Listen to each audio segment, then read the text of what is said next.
കോടിക്കണക്കിന് രൂപ മുടക്കി സംസ്ഥാന സർക്കാർ തുടക്കമിടുന്ന പദ്ധതികൾ ഉദ്യോഗസ്ഥർ എങ്ങനെ ചുവപ്പുനാടയിൽ കുടുക്കി ഇല്ലാതാക്കുന്നു എന്നതിന്റെ സ്മാരകമാണ് പത്തനംതിട്ട തിരുവല്ലയിലെ പനച്ചിമൂട്ടിൽ കടവ് പാലം.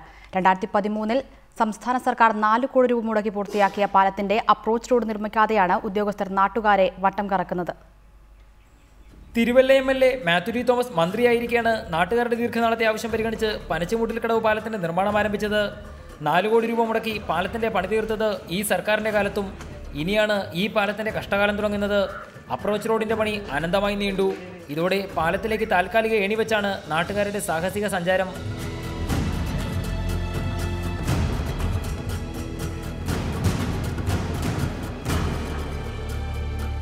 ഈ അപായ സഞ്ചാരം മൂലം അപകടവും നിത്യമായി.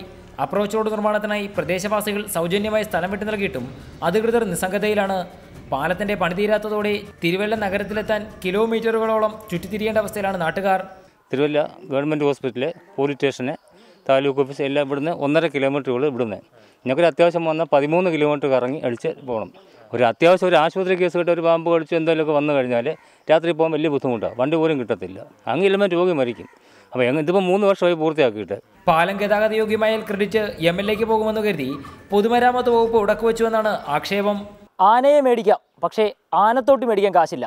അതാണ് ഈ പാലത്തോടുള്ള സർക്കാരിൻ്റെ സമീപനം. അതുകൊണ്ട് തന്നെയാണ് ഈ പാലം പൂർത്തിയാകാതെ വർഷങ്ങളായി ഇതേ കിടപ്പ് കിടക്കുന്നത്.